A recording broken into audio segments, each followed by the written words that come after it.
Hello, everybody, and welcome to another edition of Wednesday Night Madness, live on YouTube and StreamYard.com. It's girl MS Michael Fletcher alongside Anthony Foyer and Michael Bullock. Gentlemen, we're just going to dive right on in, and we're going to start it off with NXT. This one was from Chesterfield, Missouri, a suburb of St. Louis, as it was at the factory at the district, and we started it off with the new NXT champion Trick Williams cutting a promo, was quickly interrupted by Wes Lee, as Wes Lee tried to make his intentions known, as he wanted for him to go after the NXT championship, but he was interrupted by a major surprise. WWE Monday Night Raw superstar and the Intercontinental Champion main event, Jey Uso. Fellas, I know you want to do it. Yeet! I was waiting for that, Florio. I was waiting for it. I knew it was coming. So after that, it was, you want to talk about a big surprise. So there's really nothing more to say. Anthony Florio, cookie cutter promo, nothing amazing. However, when you bring in main event Jey Uso, you know the fun. Yeah, the fun level went up 1,000. Oh my goodness, yes it did. But I do have to provide some constructive criticism here, though. This was a bizarre segment. Wes Lee stepped up to the champion only to be completely overshadowed and then shuffled off for a Jey Uso appearance that amounted to nothing besides a crowd pop. Jey Uso is one of the hottest stars in WWE, but his appearance here accomplished little beyond setting up the question, who else might appear? Trick versus Lee is an exciting possibility for as soon as Halloween Havoc. After his brutal win over Zachary Wentz, though, it would have made more of an impact for Lee to get physical with Trick right away. So, the crowd was loud for Trick, followed by a nuclear reaction for Jey. The fans delivered dueling yeet and whoop that Trick chants. So yeah, a very exciting way to start off. Not the best segment, but it was fun, though. I will say that. So, Michael Bullock, there's nothing left for me to say except, as we did it last night, whoop that Trick. Yeet! Whoop that Trick. Yeet! All yours. Oh, man. I mean, like you said, not the best segment, but you know what? It was a fun segment. I mean, when you get two guys like Trick Williams and the surprise appearance of main event Jey Uso on NXT, I mean, wow, that crowd just literally went nuts. And you even saw Booker T and Vic Joseph even were doing the yeet dance. I mean, with that was just so exciting. But yeah, I mean, let's just say Wes Lee had that not impressed look on his face, but he's gonna get a chance eventually. Well, we'll talk about it at the end when Ava basically made an announcement. So not the best segment, but it was definitely fun. And I'm gonna say it again, Florio. Well, you started with, but now I'm gonna say it. Whoop that Trick! Yeet! Whoop that Trick! Yeet!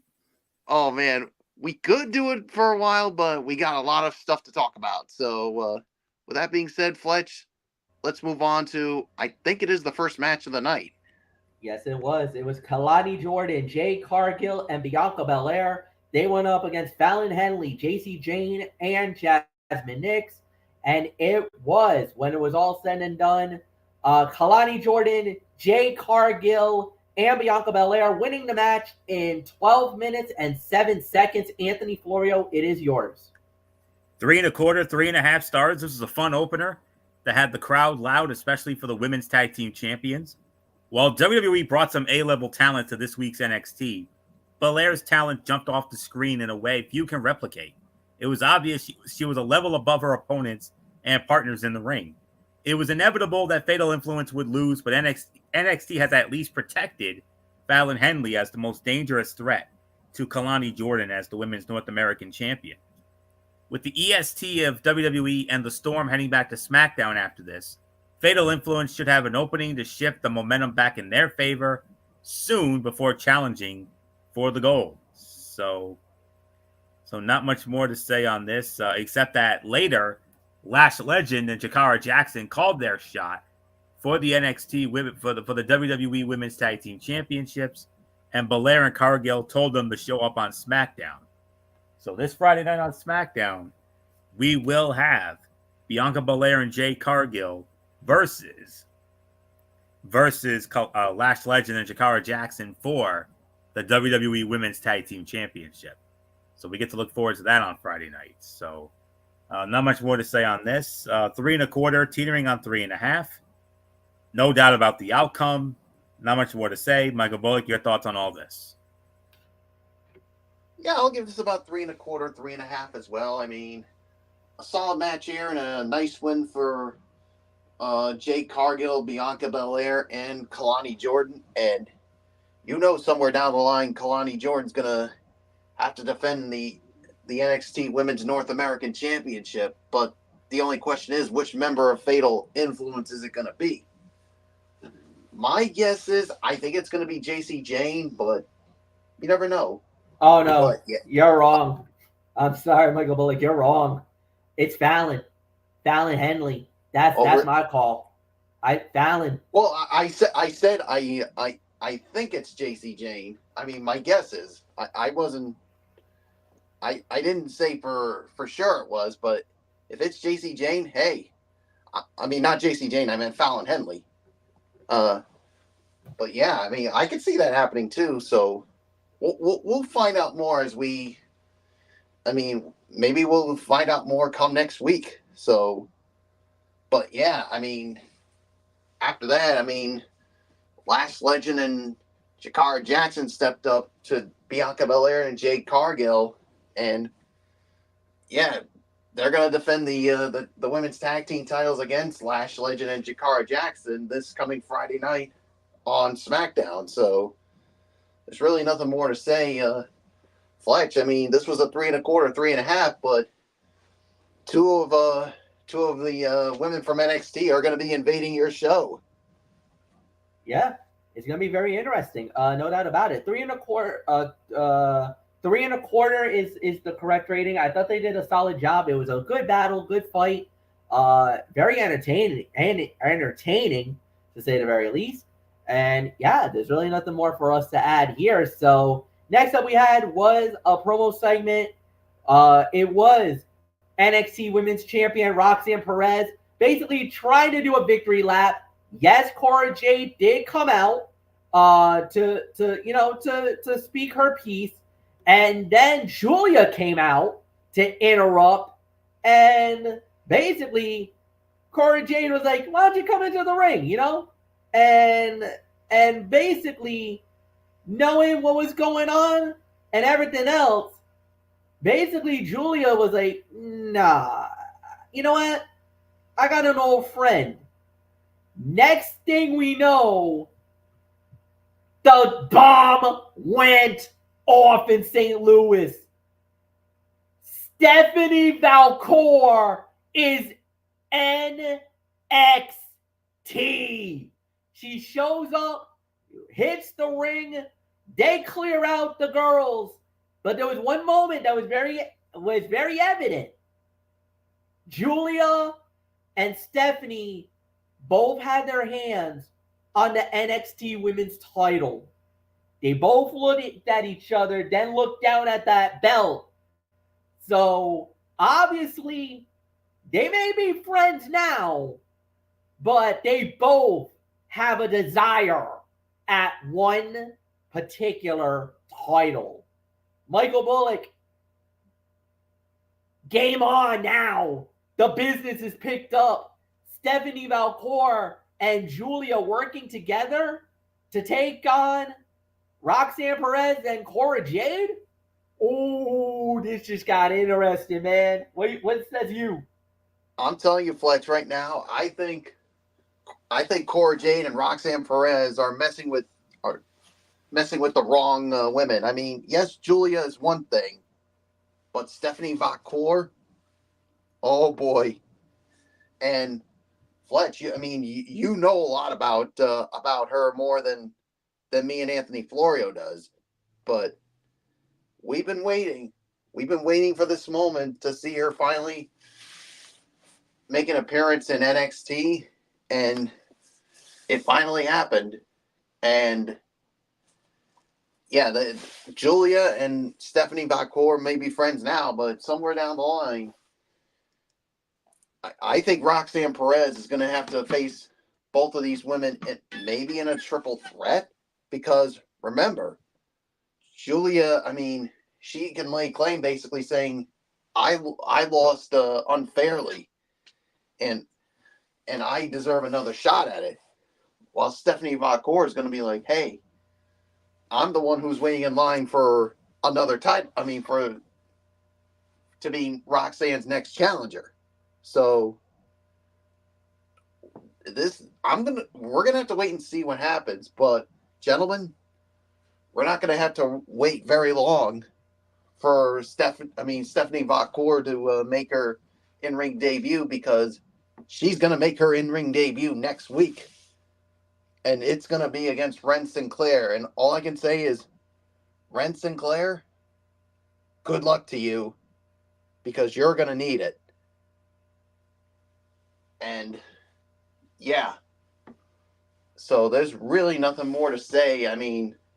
Fletch, like you said, you know more about Stephanie Valcour than me and Florio. So what can the NXT universe expect? Well, if you guys actually got to see her perform in the CDMX, which was the big arena in Mexico City, home of Triple Mania, you already know what she can bring to the table. If you see her on YouTube, go out of your way to watch her. She is really good.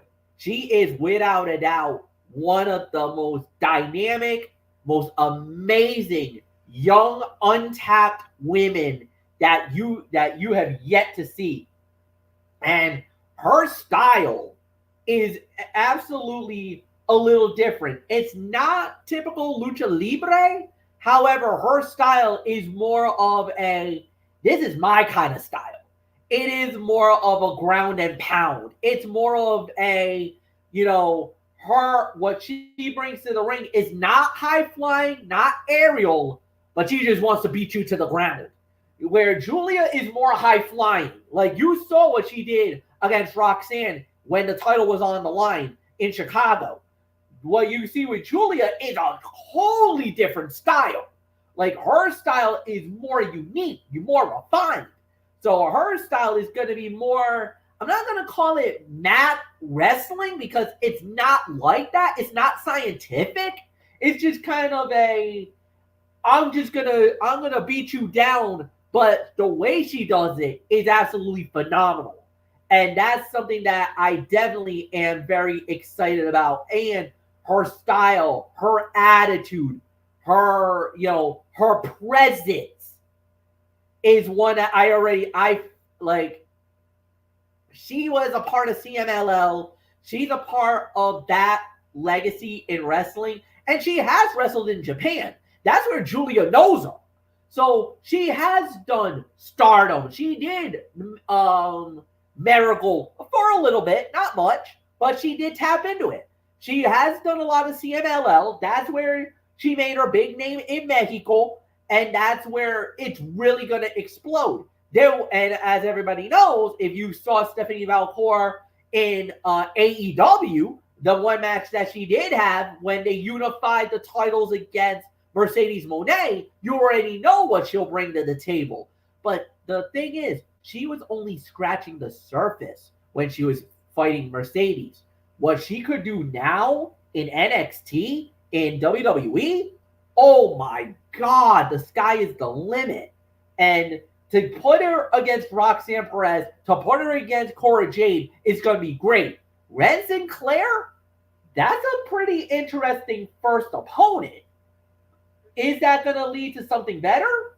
We'll see. But I got to say, I definitely like this segment. This was really good, really solid. Anthony Florio, it's yours. And I got to say one more thing. I mean, I don't know if you saw on the Instagram story or on the NXT page when Roxanne was looking for her title. I don't know if you guys saw that.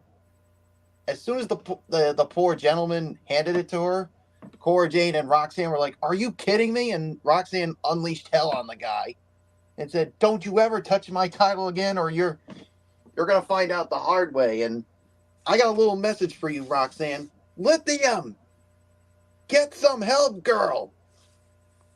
Hey, possession's 9/10 of the law, man. The thing is that it wasn't. Why the hell did you leave the belt in the ring in the first place when that happened? I know you were getting the fight, but you should know better. If that was gonna happen, throw the belt outside the ring. His job. Yeah, well, hey, like I said, I understand why she gets a little pissy about it, but the thing is, like you said, not cool. But anyway, Anthony, go. It's yours. It was nice to finally see Stephanie Vacour in person. But NXT is playing a dangerous game immediately, pairing the new top women in NXT, despite limited experience together. In particular, Julia has gotten significantly better presentation than Vacour, from debuting at a premium live event to standing in front of her when she finally arrived. This could change drastically if Stephanie Vacour wins the NXT Women's Championship. But she needs a chance to establish herself on her own, since this is not a long-term tag team. Cora Jade and Roxanne Perez talked around why they are finally working together, but the easiest answer is simply because this is professional wrestling. But it was interesting that neither was willing to say they are friends, only that they are working on it. And you saw it. Just before Perez's promo, Julia found the quote-unquote old friend backstage, and both Julia and Vacour grabbed the women's championship belt, clearly establishing that one of them would be the next title holder. So we'll see what happens with that. And Ren Sinclair claimed the first shot at Vacour next week, and that's that. So, both in-ring segments were good. They just weren't, overly amazing. But I kind of felt this one was just a smidgen better than the opener. So there isn't much more to say, except we move on now to the first of our two championship matches from last night. Yes, indeed. It was for the North American title. Oba Femi puts the title on the line against the Don of NXT, Tony D'Angelo. The crew is there. Channing Stats Lorenzo, Luca Crucifino, and, of course, the lovely Adriano Rizzo. And when it was all said and done, winner of the bout in 14 minutes even, and new NXT North American champion Tony D'Angelo does the impossible and pulls the upset. Okay, hold up. 4 stars. I'm giving it the 4 for the shock value. Did anybody think Tony D'Angelo was going to win this title? If anybody says you did, you are a goddamn liar. I didn't think he would do it. You are a goddamn liar if you thought Tony D'Angelo was going to take the title from Oba Femi. There was no chance in hell this should have happened, and it did. Now, here's the big question. What happens to Oba Femi now? Are they poising Oba to maybe become a future challenger for the NXT title, or are they thinking main roster? Because that could be next. And if he's over there on the main roster, oh boy, that could be interesting. So, I don't know. 4 stars, shocker of the night, upset of the night, history made, unprecedented crowning. Anthony Florio, it is yours. Wow. Obafemi found an incredible rival in Tony D'Angelo that gave him 2 of his best matches of his career to date. This may not have been as technically complete as their first battle at No Mercy, but it was more moving emotionally. These two told a complete story in building toward this rematch. The Don sold why he needed this win when it looked like Femi was not going to lose anytime soon just a couple weeks back. When he pulled off the upset, it was one of the best babyface moments NXT has delivered in 2024, including Trick Williams' win last week. This was a home run from start to finish as Tony D'Angelo finally holds one of the brand's top titles. The trick will be to keep Femi hot. If NXT plays its cards right, the ruler could well be the one to dethrone Trick Williams without anyone batting an eye. And one a moment. So I'll go with MF here. 4 stars. I mean, mainly for that shock value alone, and I'll even go as far as to call it the fight of the night. In all honesty, so not much more to say. Michael Bullock, how about it? New North American champion Tony D'Angelo. He does the impossible. He pinned Obafemi. Wow. And what you gotta say, without a doubt, the biggest win for Tony D'Angelo in his time with NXT. I mean, to do what many people thought could not be done, and dethrone Obafemi, I mean, that is just unreal. I mean, yeah, 4 stars for the shock and definitely the fight of the night. And yeah, maybe Obafemi could be maybe somewhere down the line get a future shot at the NXT championship, but we'll see how it all plays out. But without a shadow of a doubt, that, like I said, the biggest win for Tony D'Angelo. And yeah, there's really nothing more for me to say. Let's move on, Fletch. All right, guys. And with that said, we do indeed move on. Next up, we had was the other championship title fight, as Anthony Florio was alluding to. Axiom and Nathan Frazier putting the NXT tag team titles on the line against A-Town Down Under. And it was Nathan Frazier and Axiom successfully defending it. At 11 minutes and 29 seconds, Anthony Florio, the champions remain the champions. 3.25 stars. A-Town Down Under should have been a real threat to Fraxium, but this was more one-sided than expected as Theory and Waller sold their inability to keep up. That did not take away from the quality of a strong title match. In fact, it was refreshing to see Frazier and Axiom move past their own twice-a-match miscues and just focus on stealing the show. This was the best tag team effort from A-Town Down Under in a while, and much of it was due to the efforts of the champions, who may be the best tag team in NXT when on point. So there isn't much more for me to add on to this. Solid 3.25 stars. Michael Bullock, your thoughts? Tag team champs, stay the champs. Yeah, I mean, this was definitely a really good effort by A-Town Down Under, but yeah, like you said, it was basically because of the tag team champs. I mean, so yeah, I mean, really, there's nothing more to say. I'll give it 3.25 stars. The champs stay the champs. So it's yours, Fletch.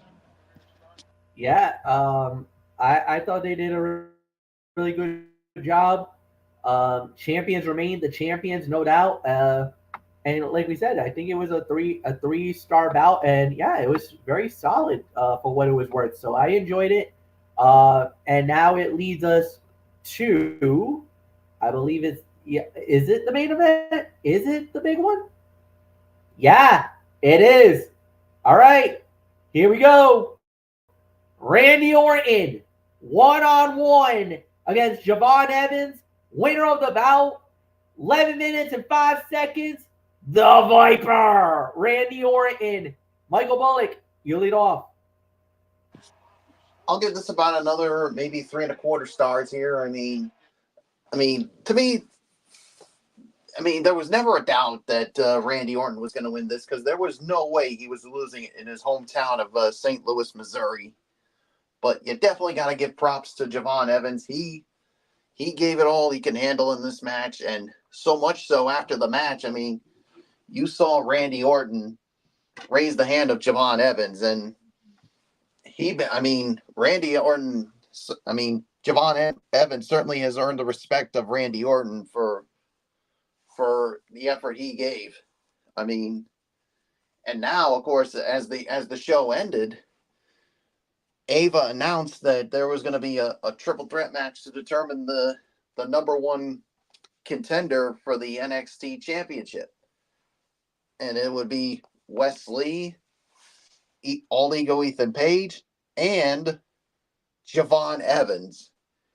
And I know Wes Lee and Ethan Page were like, wait a minute. Why are you giving this man a chance when he just lost against Randy Orton? But I think Ava just saw what Javon Evans did against a veteran like Randy Orton, and that's why I think he's earned this opportunity. So yeah, we'll see what happens with that. But 3.25 stars for me, and all I can say, Fletch, is Javon Evans has definitely earned the respect of Randy Orton.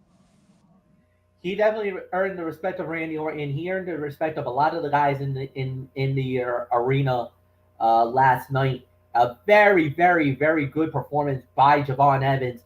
But oh my God, Randy almost gave us the most legendary RKO ever. He almost hit an RKO for the ages. Unfortunately, Javon Evans did botch it. He over rotated on that corkscrew, because if he would have done one less revolution, or it was going to catch him and it was going to be an epic RKO. It was going to be one of the biggest RKOs where Michael Bullock probably would have been screaming Michael Bullock, saying, "Oh my God, RKO!" And we probably would have gone bonkers on that RKO, but it didn't go according to plan. It was a little too much rotation, and when he went for it, he missed it. So that's why he kind of grabbed him and then dropped him on his head the second time, kind of more or less like a little bit of a, "Hey kid, don't pull that crap on me again."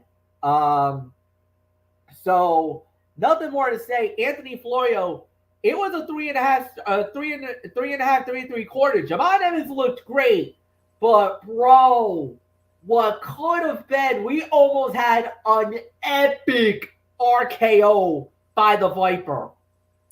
It almost reminded me of the one that happened with Evan Bourne in 2010. It kind of had that feel almost. Yeah. But unfortunately, I got to be the man who tells it like it is on this one, unfortunately. For all the hype of this match, this was awkward from start to finish, unfortunately. It never felt like the Viper found his pace with Evans, and it led to many awkward moments where Orton just waited for his opponent to hit his next springboard. The most anticipated RKO was a complete whiff. NXT did not show it on the replay, and Orton called an audible to hit a second standard RKO to win. This is always a potential risk with a newcomer like Evans in a big spot so early in his career. However, this was by far the most he has struggled in NXT, and it may be down to never clicking with Orton. Hopefully a rematch down the line will land better, closer to the match promised on paper. Maybe they can also nail the connection on the RKO. But that's really all I can say on that. It was still a fine match. I can only give it 3 to 3.25 stars for the effort, though. So there's not much more to say. Overall review time. All right. Look, I'm gonna say, for what it's worth, it was a little bit of a step down from last week. Chicago was absolutely electrifying. Like, there's no way you can say anything bad about it. It was an incredible show. This one kind of felt like, I'm not going to call it back to reality. It was still a fine show, but it kind of took a step backwards. And I mean, so last week we gave it what, 8.5? This time, the solid 7. It was a fine show. They did a good job. It just never really hit the markers that we were hoping for. Yes, we got the shock of Tony D'Angelo winning the title. Yes, we finally got Stephanie Valcour coming to NXT and debuting in NXT. We got that. We got the Orton Javon Evans. Yes, not perfect, but solid enough.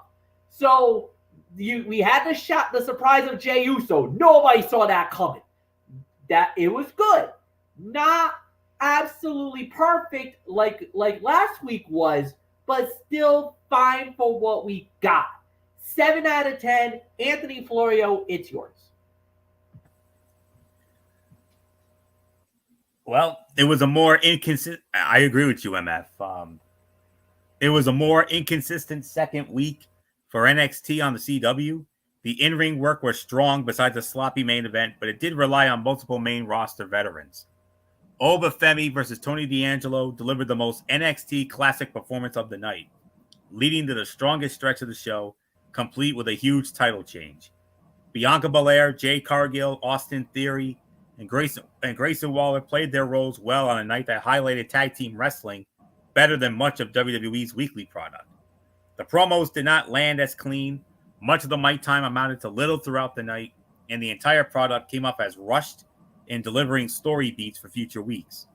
The transition to the CW has taken away NXT's overrun, which is cutting the product a bit tighter than before, with just short of 10 minutes of television missing a week. Growing pains are inevitable with a new network, fresh expectations, and a plan to create a unique vibe for the product going forward.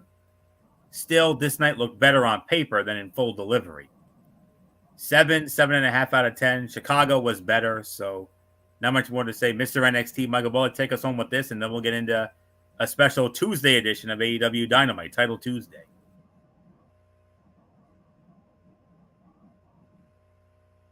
Yeah, 7 out of 10 for me. I mean, it was a little bit of a step down from last week, but I mean, it was still a good show. I mean, Chicago was definitely better, no doubt about it.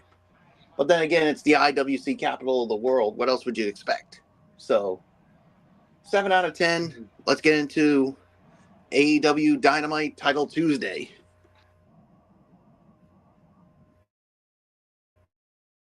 Yes, indeed. And we started AEW Title Tuesday from Spokane, Washington at the Spokane Arena. There was a ring. It was Hologram versus Commander.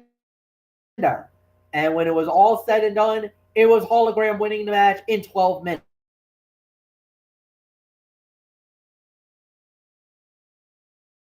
Which was, if you really like that stuff, if you really like it, you really loved it. This kind of had a feel of like AAA MCLL. So I actually probably enjoyed this more than maybe the other two will feel about it. To me, I thought this was a solid 3. But like I said, because of the fact that you saw a lot of the high-flying geriatrics that you normally see in AAA, in the CMLL, fast-paced, fast-moving, guys running around, going, flipping, doing all these crazy stunts, and you're like, oh my God, this is amazing. But not everybody was sold on this match. I can tell you that I was reading a lot of dirt sheets, and they were crapping on this fight. So, Anthony Florio, it is yours. 3.5 stars for me. The first match of the night paired two of AEW's best luchadors together for a singles bout. Commander and Hologram began with a simple but fast-paced exchange of counters that kept both men on their toes. This match brought back memories of WCW's Cruiserweight division. It was just two luchadors going out there and putting on a banger. It doesn't need to be deeper than that because their athleticism is the draw.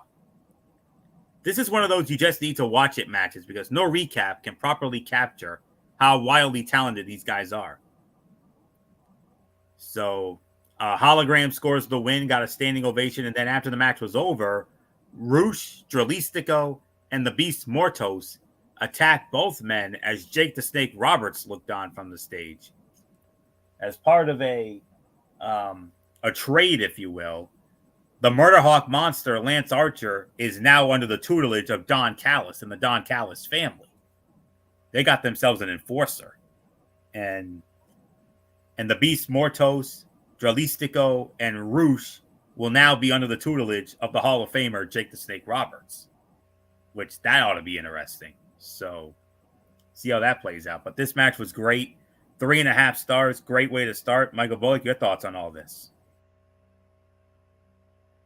Yeah, I'll give this 3.5 stars as well. I mean, I did hear the same thing. There were people crapping all over this match, but the thing is, Fletch, I mean, remember what what's the thing that we always say? You're not going to please everybody? Exactly. You're not going to please everyone. I mean, and yeah, but the thing is, I thought it was a good match. I don't know what kind of match some of these haters were watching, but, it is what it is. So, but yeah, 3.5 stars for me. So, nice way to start off the night. So, there's really nothing more to say. Let's move on, Fletch. Yeah, all right. Next up that we had, because like I said, there was a lot of promo stuff after this, but the next relevant match basically is a fatal 4-way for the shot at the AEW Women's Championship at Wrestle Dream. And it was Willow Nightingale versus Nyla Rose versus Jamie Hayter versus Saraya. When it was all said and done, winner of the bout, 11 minutes and 25 seconds. Willow Nightingale gets the title shot. Anthony Florio, it is yours. Well, but beforehand, we do need to address one small thing beforehand. Due to illness, Britt Baker was unable to work this scheduled match. So Tony Khan made an announcement that it was going to be a fatal 4-way with Willow Nightingale, Saraya, Nyla Rose, and Jamie Hayter. All four seemed a little unsure of what to do at times, which is likely due to a lack of prep time.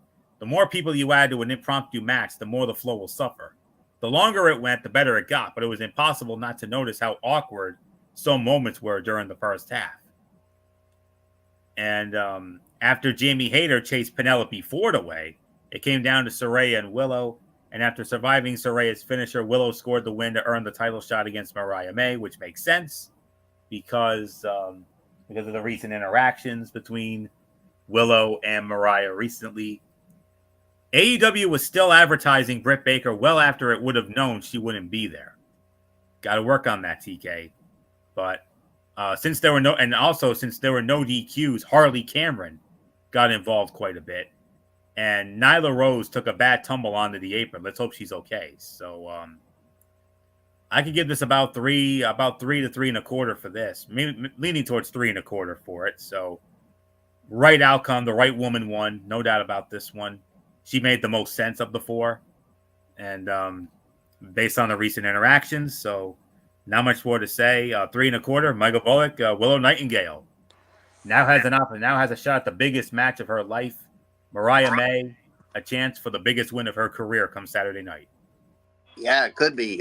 3 stars for me. Like you said, though, I mean, Harley Cameron interfering, that tumble by Nyla Rose, and there were some other things that really, really did take a little bit away from it. I mean, if it weren't for that, I would have given it a much higher rating, but still, the right outcome this was the right outcome. So 3 stars for me. It's yours, Fletch. Yeah, 3 stars. I totally agree with you guys on this one. There's really not much more to say on this one. So we got Juice Rob, and actually we got Jay White basically in a squash match, winning the match in 2 minutes and 50 seconds.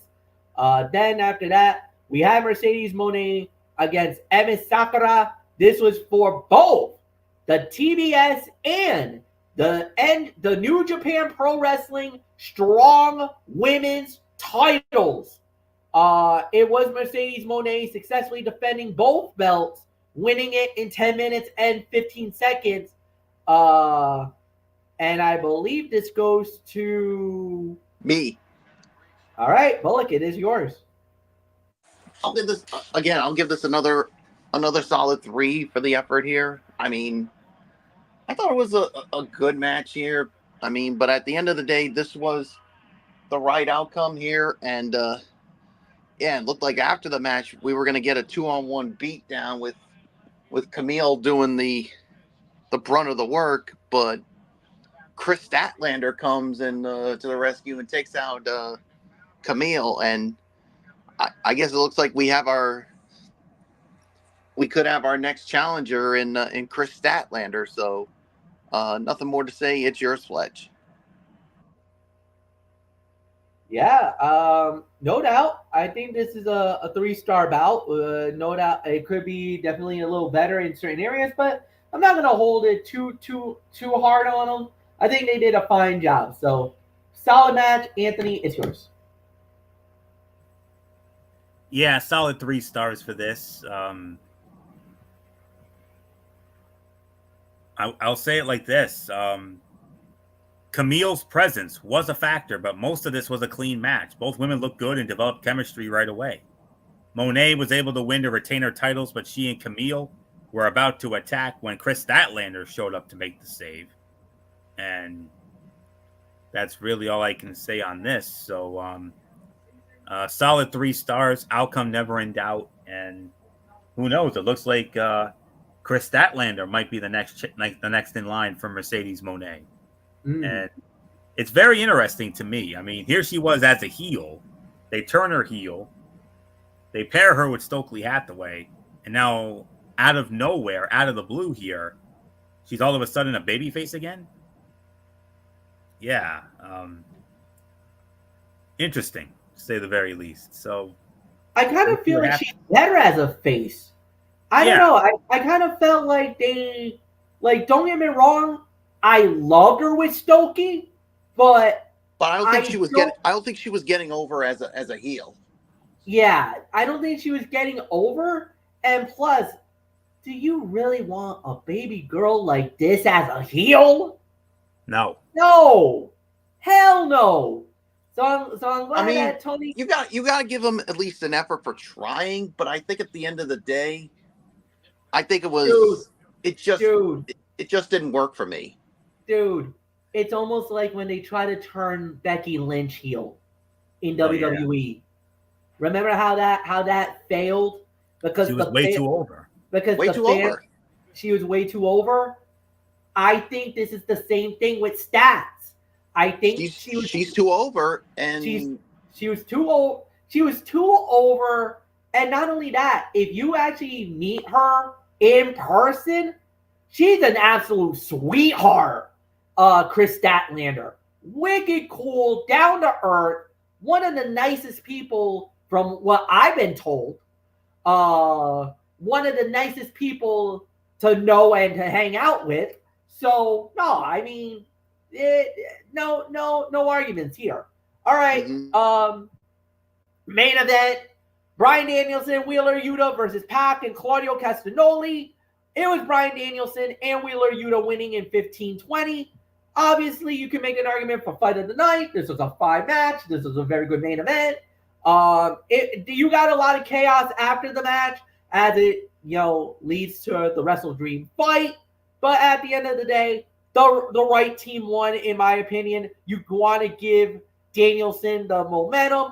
Yes, there was that brouhaha at the end that gives Moxley and his crew a little bit of a momentum heading into Wrestle Dream. Nothing more to say. Anthony Florio, 3.5 stars. Fine main event. As expected, this was a high impact fight due to Bryan Danielson's betrayal. And I agree. 3.5 to 3 3/4 of a star. And, right team won. You want to give Danielson the momentum. And I can't believe we got Final Countdown on this show. I mean, wow. Great.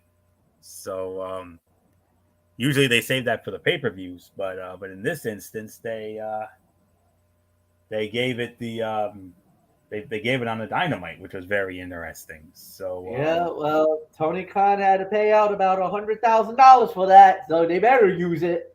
Yeah, one of our favorite songs too. So, oh yeah. But the only thing I get annoyed about is every time that Excalibur talks about the Bad Boy Pistons.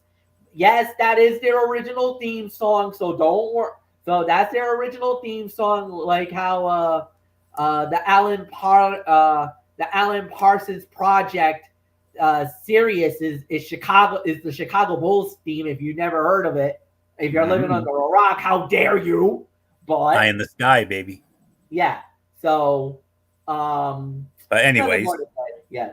But anyways, 3.5 to 3 3/4 of a star. You can make an argument fight of the night here, no question about it. And outcome never in doubt. Well, it could have gone either way, but in a way, I kind of felt like Danielson and Yuta needed to win more, especially because you want to give Danielson the momentum. And when we talk about Wrestle Dreaming a little bit, we got some things to think about with that. So, not much more to say. 3.5, 3 3/4 fight of the night. Michael Bullock, your thoughts on the main event? 3.5 stars for me as well on the main event. I mean, yes, you want to give Danielson the momentum going into his world title defense against Jon Moxley. So, yeah, there's really nothing more to say. You guys pretty much touched on everything. So, overall thoughts time.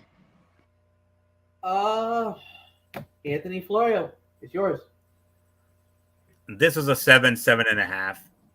Last night's Dynamite was affected by a change in the day and start time, but it was also impacted by Britt Baker's illness, necessitating a change to the card.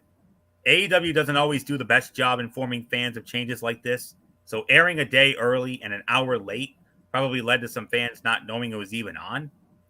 Most of the matches we got were the usual AEW brand of action, but the bout between Commander and Hologram in my book stole the show.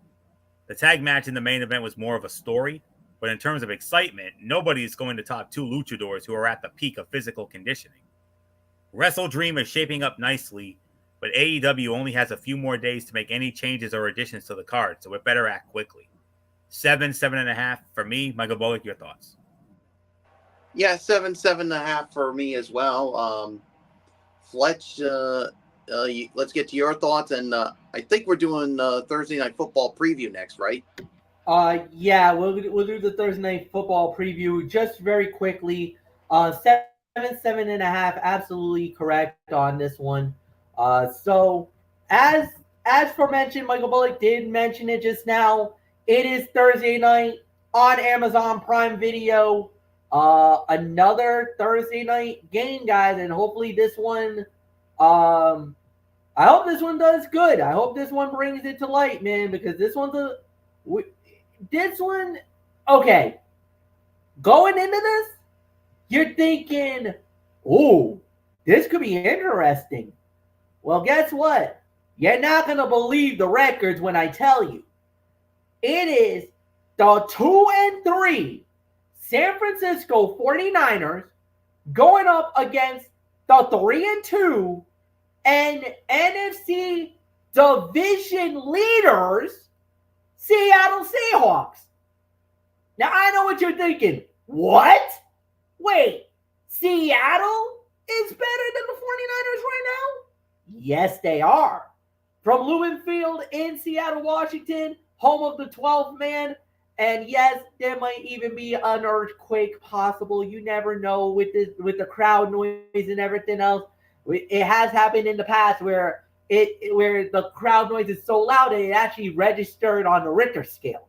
So let's see if we get one of those tomorrow night. Amazon Prime Video, you already know who does it. Al Michaels, Curb Street, and Kaylee Hartung. And right now, going into this game, let's see if I can get the spread. I believe it's actually San Fran favored, and it is San Francisco favored by 3.5. The over-under is at 49.5, just to let you find, folks, for all you betting line people. And oh, by the way, if you want to know, the last time these two guys played was December of last season. The 49ers won it 28-16. Basically, it's going to be a perfect night.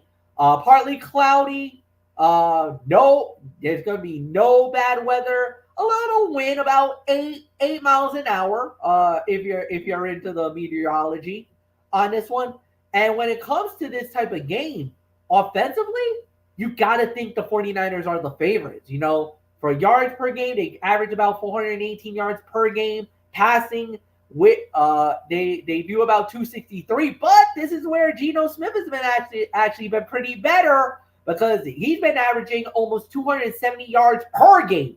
Where the 49ers are probably going to be advantage, the running game, the rush. They are 7th in the league when it comes to the rushing, where Seattle's only 22nd. Points per game, almost even. And in third down percentages, the Niners are really good, almost 5th best in the National Football League, where Seattle near the bottom, in the middle, 19th overall. Defensively, believe it or not, advantage 49ers on this one. 10th again in total yards against the 11th, almost a wash. Actually, Seattle's defense is actually better. They given up the 7th best in when it comes to this one. The 49ers, where their bread and butter is, they hold you down on the run. Points per game, Niners kind of a little bit of an advantage. And then when it comes to third down conversions, actually, Seattle's actually better. They actually get people off the field 32% of the time, where the 49ers, they don't do good, man. You give them 40. So basically, they give up about 44% of their third down conversions. That makes them 22nd in the league. Oofa. All right. Overall, I think this is going to be a hard-hitting matchup. It's going to be back and forth, but I got to give it to the 49ers. I think San Fran is going to figure out a way to get the job done. Anthony Floyo, come on in. Give us with the stats. Where on earth can these lovely people watch the game if they don't have Amazon Prime or Twitch, by the way? Well, MF, look at you breaking out the stats there. Wow.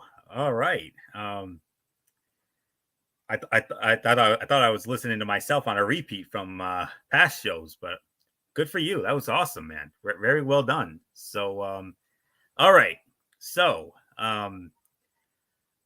of course, not everybody has Amazon Prime Video or can get it, but for only for the people of San Francisco and Seattle, you can watch the game on your respective Fox affiliates. So it's both Fox affiliates.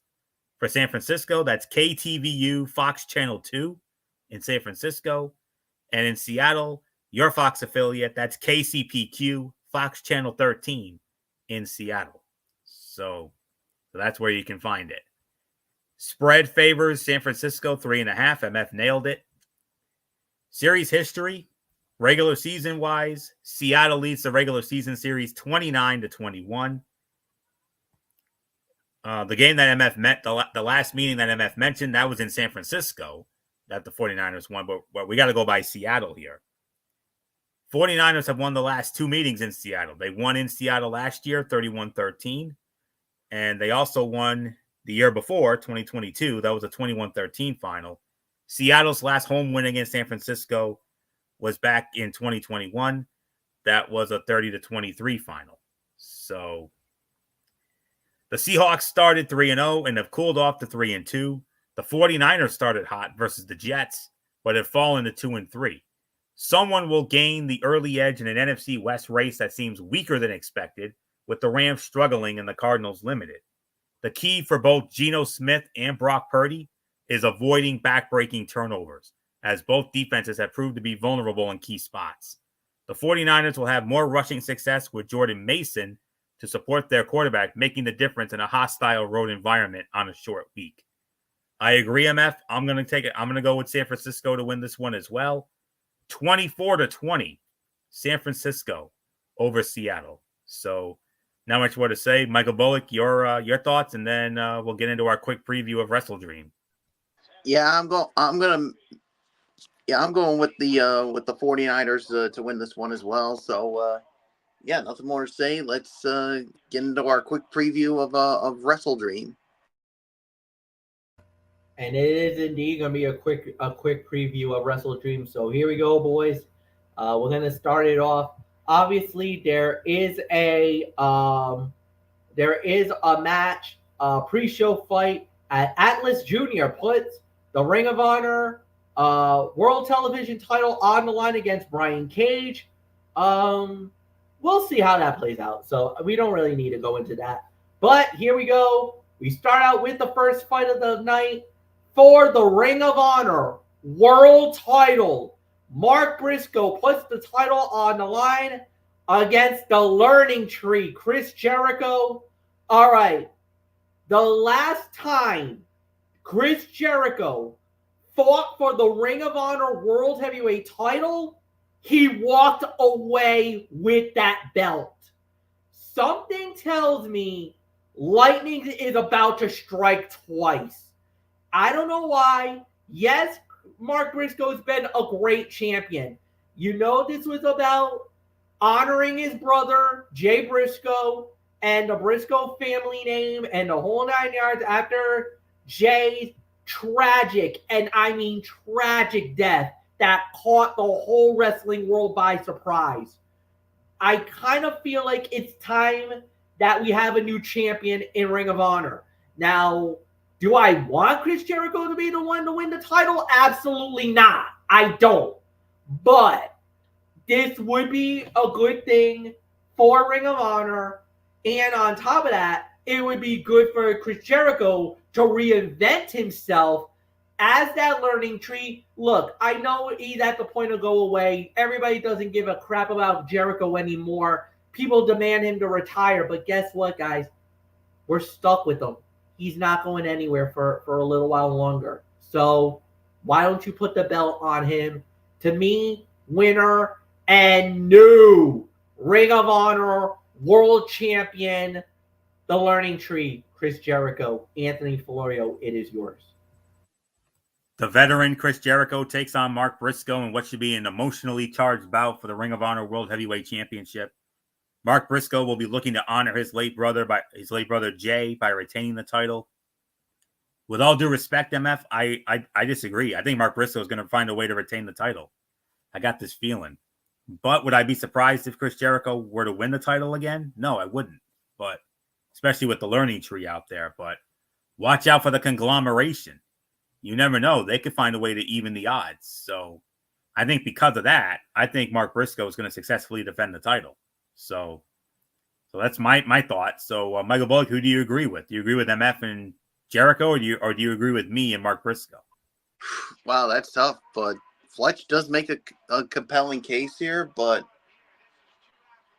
I'm sorry, I'm going with Anthony Florio. I think Mark Briscoe is going to win and retain the title. I mean, I think the conglomeration are gonna play a role in it and make sure that Brian Keith and Big Cass don't have any say in it. So Mark Briscoe wins and retains the title. So on to the next match, Fletch.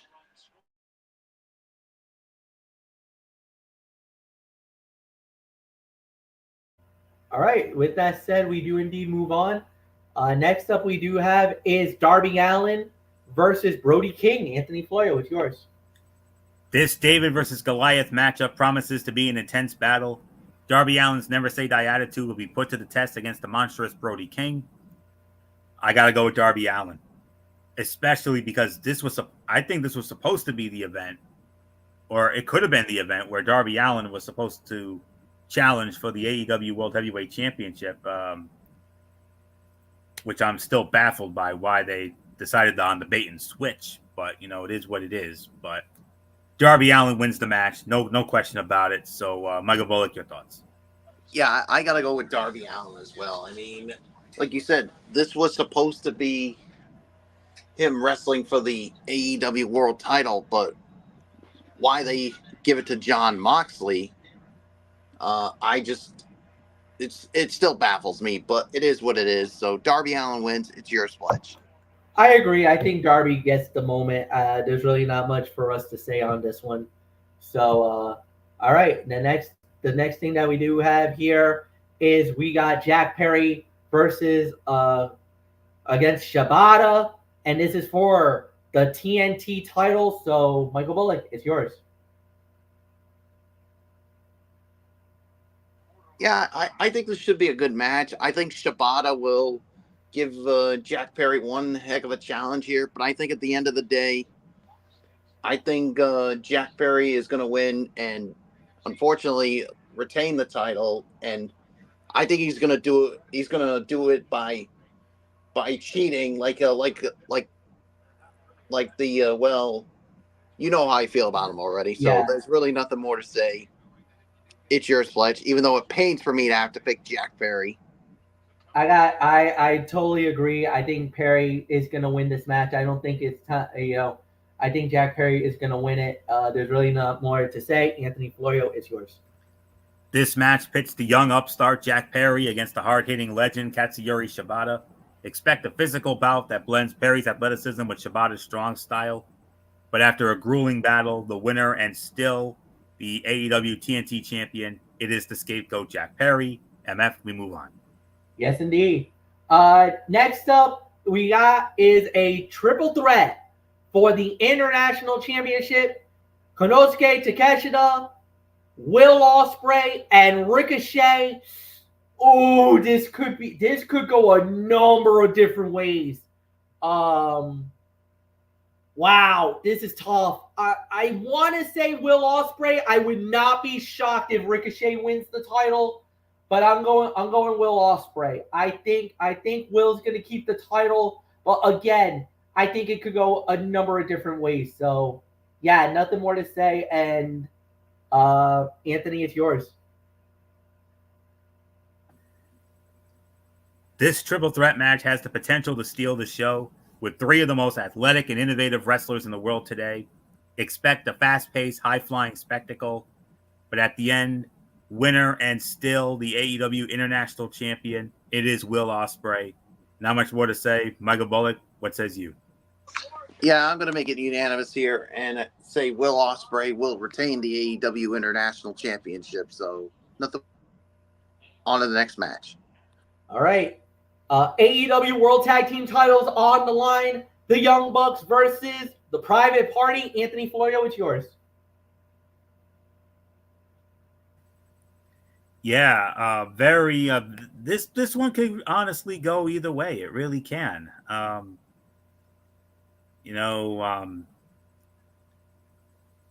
don't know why, but until I see otherwise, I have to go with the Young Bucks. I think it's going to be a great match. I mean, I would love to see Private Party win the titles myself. I really would, because I honestly think they're the best tag team that has never won the AEW World Tag Team Championship, and I think they're due. They could be due. I don't know. I hope they're due, but until I see otherwise, for right now, I have to go with the Young Bucks and what I think would be a great matchup. So not much more to say. Michael Bullock, your thoughts? Yeah, I mean, I would love to see Private Party get their moment and win the titles, but I think at the end of the day, the Young Bucks will retain it. So it's yours, Fletch. Yeah, I think the Bucks are going to win it as well. There's really not much more to say. Next up, AEW Women's title on the line. Mariah May versus Willow Nightingale. I believe, Michael Bullock, this is yours. Yeah, I think this should be a good match here, but as much as I really want to see Willow Nightingale get her moment and become the women's champion, I think it's too soon for Mariah May to lose the title. I mean, look, you've been building her as this ultimate heel, especially since becoming the champion. What's the point of taking the title off of her right now? It wouldn't make any sense. So, winner and still AEW Women's World Champion, Mariah May. It's yours, Fletch. Yeah, I believe it. I think it's going to be Mariah May. I think she's going to successfully defend the title. Nothing more to add. Anthony Florio, it is all yours. This match presents an interesting clash of styles between Mariah May and the powerhouse Willow Nightingale. Both women have been making waves in AEW's women's division. And this championship opportunity could be a career-defining moment.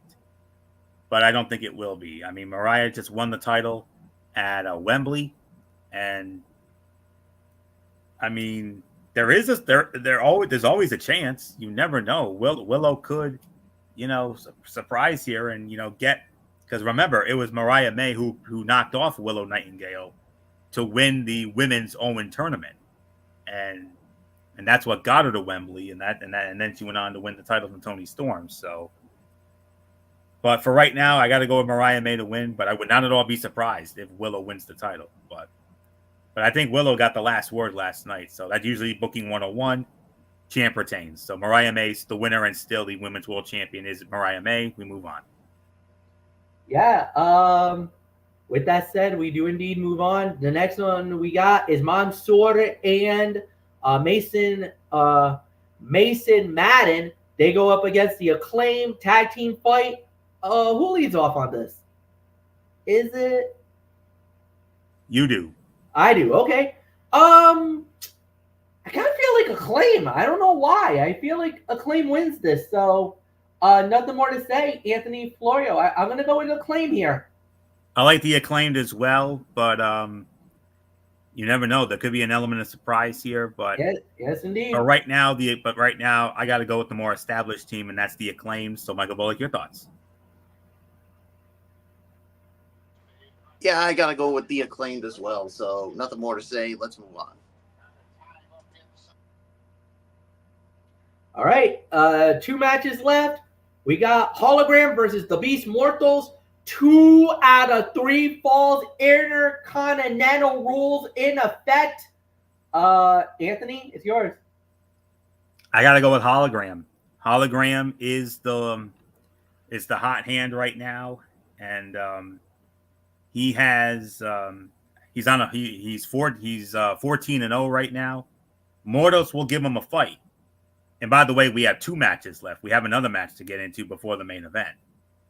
And that's Hangman Adam Page versus Jay White. We'll get into that. Yep. So, but anyways, I got to go with Hologram. I think Hologram's going to find a way, but the Beast Mortos is going to give him one hell of a try. So, Hologram, give me Hologram to win the match, keep his unbeaten streak going. So, Michael Bullock, what says you?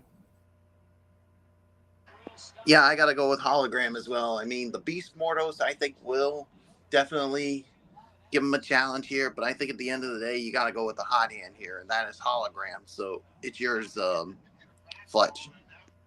That match that Anthony Florio was alluding to, Adam Hangman Page versus Jay White, 1-on-1.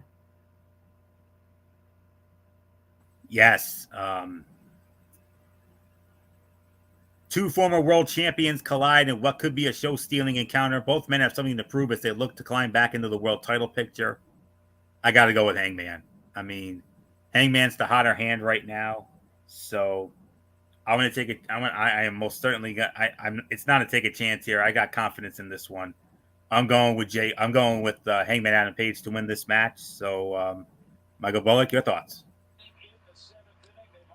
Yeah, I'm going with Hangman Adam Page to win this one as well. So it's yours, Fletch. Yeah, I agree. Hangman to win it as well. Main event, Jon Moxley versus Bryan Danielson for the AEW World Heavyweight Championship. Michael Bullock, it is all yours. This ought to be interesting. I mean, because remember, if Danielson loses the title, I mean, his full-time in-ring career is over. Yeah. So a lot of things can happen here. I mean, there's certainly a number of things here. I mean, I don't know. I mean, I got to go with Bryan Danielson to retain the title, but we got to keep an eye on one thing, guys, and that is Christian Cage, because he still has that contract for an AEW World Title shot anytime, and he's not afraid to use it. So we need to keep an eye on that. So, but for right now, I'm going to go with Bryan Danielson to retain. So it's yours, Fletch. I'm going to go with Bryan Danielson as well. I kind of feel like it's not time for him yet. So Danielson keeps the belt. Anthony, it's yours. I'd be lying if I said I wasn't scared about this match. I mean, oh yeah, there's enough reason to be a little worried here when it comes to this match. Because of the fact that you got Moxley with this new faction of his, I guess we could call it this cosplay Blackpool Combat Club, I guess, with Claudio and Pac and Marina Shafir. I mean, part of me thinks that they give the title to Moxley, you know, to really get the faction over. But I'll tell you what, out of all the matches on this card, this is the one that I personally am going to have the most vested interest in. The centerpiece of Wrestle Dream is undoubtedly the AEW World Title match between Bryan Danielson and Jon Moxley.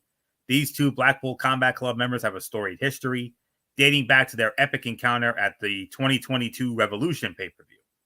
Now they're set to reignite their rivalry in what promises to be a hard-hitting technical masterpiece. Moxley has been on a tear lately, delivering intense promos and issuing threats to Danielson and AEW as a company in general. The American Dragon, not to be outdone, has been rallying fan support, asking crowds if they want to see him kick Moxley's effing head in, and bringing back the intensity he had during his ROH days. While both men are capable of walking away with the gold, I could lean towards Danielson, and his recent momentum makes him the slight favorite to retain in a match that's sure to be an instant classic. But there's also another wild card, guys. What about Wheeler Yuta? I mean, I don't know why. I'm getting this bad feeling, but I will for now. I will go with Bryan Danielson to successfully defend, but I would not at all be surprised if Moxley were to steal the title, possibly because of Wheeler Yuta, or if not, who knows, Christian Cage. We also have to keep an eye on that too. But I'll take the chance and go with Danielson, even though I'm not overly confident because, you know, Jon Moxley is one of, if not the greatest AEW World Champion of all time. So I don't know. I don't know, guys. But I'll take the chance and go with Danielson. But if Moxley wins the title, I would not at all be surprised. I wouldn't. So with that, not much more to say. I believe it's time for us to put a bow on it and set up the feature content. Yes, indeed. Tomorrow night, we got College Football Thursdays hosted by Anthony Florio at 10:30 Eastern. Friday is NFL Friday as well. And then on Saturday, at 10:30, we will have Cerebral Smack Talk, SmackDown Live. I think we're going to hold off on the Wrestle Dream. I don't think Wrestle Dream is going to end right away unless we move it to Sunday. If we do that, then maybe we might do something. But we'll keep you posted. And then obviously Monday is another edition of Ridiculously Raw, hosted by Anthony Florio. So nothing more to say, guys. Thank you so much as always. Like the video, leave a comment at the bottom. Share with all your friends on all the social media platforms around the world. And so on for now. Bye-bye.